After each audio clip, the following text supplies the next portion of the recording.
योग्य आहे का? आज मराठी माणसं होणाऱ्या अन्य थांबवा आता. सीमाप्रश्न जो आपला अन्य होतो मराठी माणसं प्रतिवेळेस तो त्यांनी सगळ्यांनी थांबवा ही आमची इच्छा प्रामाणिकपणे.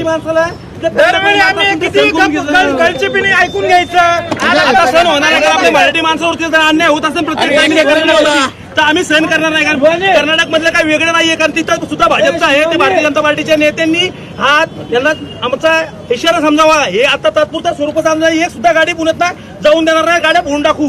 कारण महाराष्ट्रातल्या मराठी माणसाला तिथं मारहाण होते.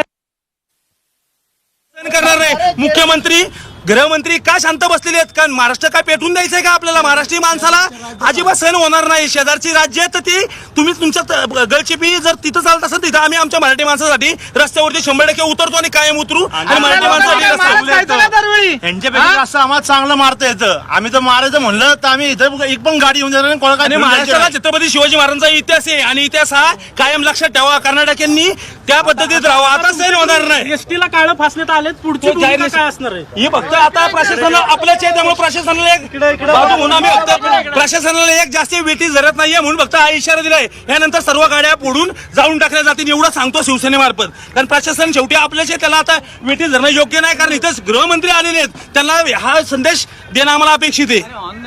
जो कर्नाटक मध्ये जो प्रकार झालाय त्याचा निषेध करताय तुम्ही, परंतु प्रशासनाकडून काय अपेक्षा? प्रशासनाला अपेक्षा मराठी माणसं अन्याय नाही झाला पाहिजे. आज मराठी माणसाला तुम्हाला काही मतासाठी पाहिजे का? फक्त मराठी माणसाचा फक्त वापर झाला पाहिजे. छत्रपती शिवाजी महाराज की जय निवडणूक आल्यावर फक्त म्हणायचं. आणि इतर दिवस काय छत्रपती शिवाजी महाराजांचा विसर पडतो का? महाराजपर्यंत गप बसतात काय? एवढा मारतात छत्रपती शिवाजी महाराज छत्रपती निवडणुकीपुरता असतात. राहुल सोलापूर करता पुरुष होतो तो सुद्धा छत्रपती शिवाजी महाराजांबद्दल चुकीचा बोलतो. हे महाराष्ट्रात चाललंय काय? छत्रपती शिवाजी महाराजांचा तुम्हाला अवमान एवढा करायचा आता सहन होणार नाही. कारण मराठी माणसांचे